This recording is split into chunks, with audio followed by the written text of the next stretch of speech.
For my graphic novel assignment for this course, I chose Ghostwriter Trail of Tears. It was written by Garth Ennis, and the art was done by Clayton Crane. Honestly, the art was probably one of the best I've seen from any of the pieces I've read this month. The publisher, of course, Ghostwriter, is Marvel. And the page count on this particular piece was 138. And as far as it being a graphic novel or a compilation, it is 6 issues put together into one, but it is the same storyline throughout.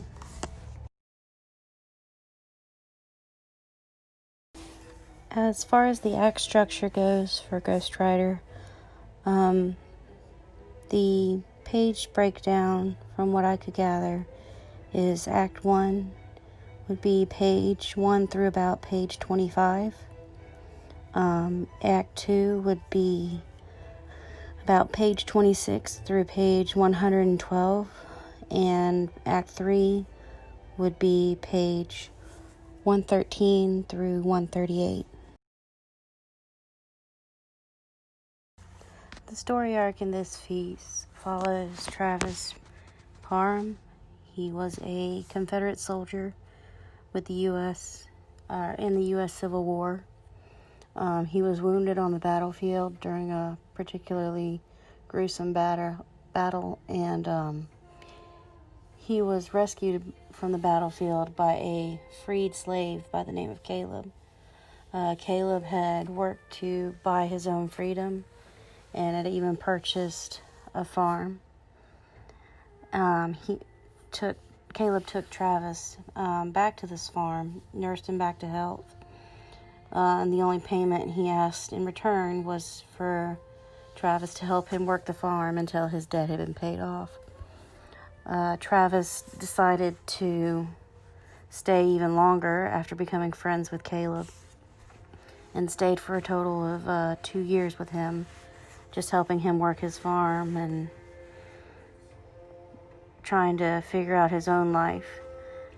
He finally decides to move out west, find a homestead of his own. But during the time that he's away, a group of Confederate soldiers who essentially didn't want their cause to die decided to return and tortured and killed Caleb's family, his 2 sons and his wife, in front of him, before finally killing Caleb. Upon returning and finding this, Travis is not only devastated, he's furious and decides to set out and kill the individuals who had killed his friend and his friend's family. As he goes searching for these individuals by cues given from people along the way, he starts finding a trail of mangled bodies, and a couple of those corpses that he finds are actually reanimated even though they're still dead, so what we would think of as a zombie. But also there's another figure pursuing the people who had killed Caleb and his family.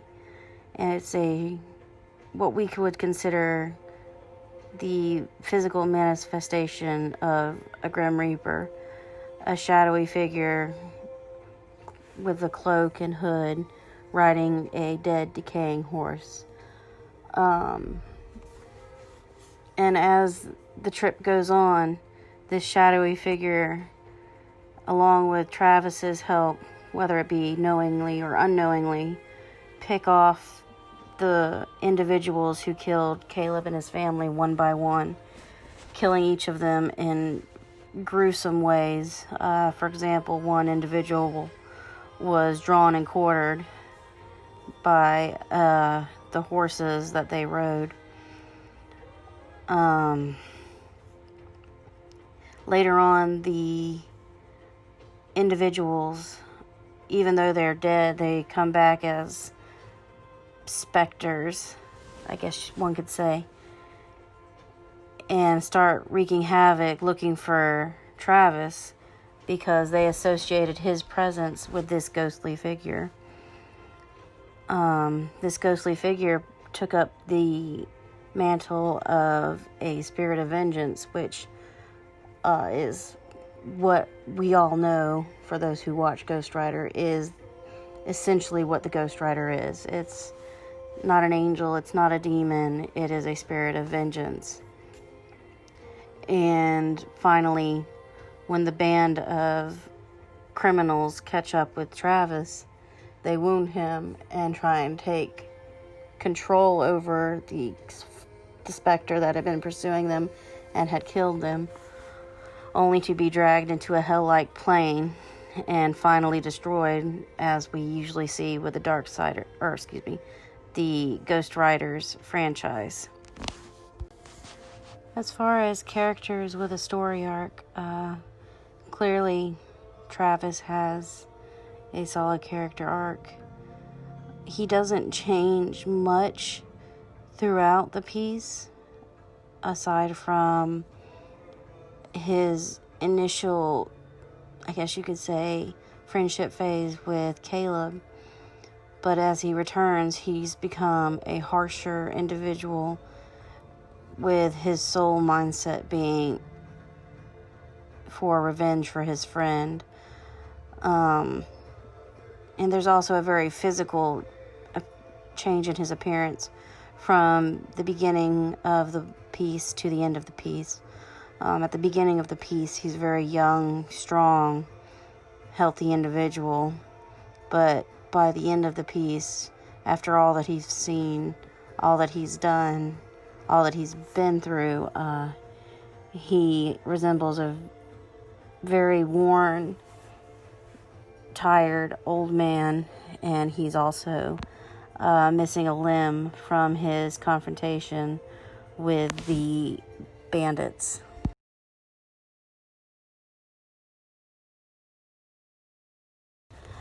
I think one of the best examples of this piece is probably one of the most satisfying scenes to me, where one of the individuals is being drawn and quartered by 4 horses for retribution for killing Caleb and his family.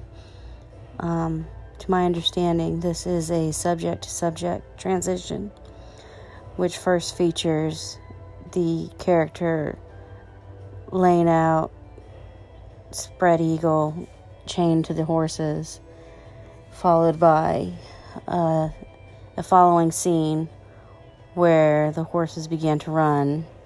It doesn't show the character being drawn and quartered, but it's left to the imagination of the reader, but we all know where it's going.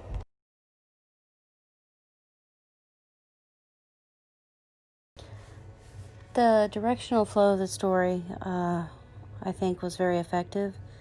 It was easy to read throughout. Now, mind you, there wasn't a lot of reading to be done. I mean, there was still dialogue in the piece, but it wasn't excessive, and a lot of the art, combined with how the text was laid out, really helped pull you through the story and easily guided you from one panel to the next, letting you know who was speaking, when they were speaking, and in what order they were speaking.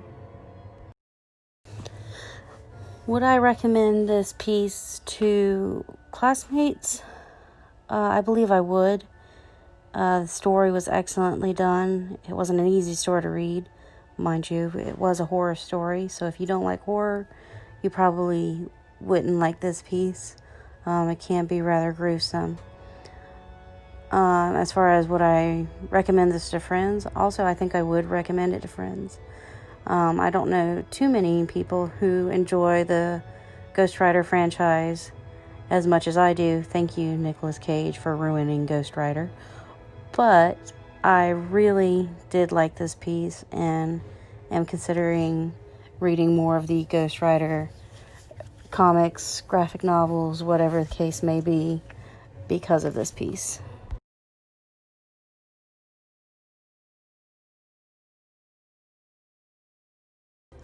As far as observations go, the only thing I have really of note is that, as we mentioned, thought bubbles are beginning to disappear, and that this piece did not have a single thought bubble in it. Everything was either dialogue, it was narration or captions, and sound effects, but there were no thought bubbles. Just a little snippet about this piece. I wouldn't call it a fun fact.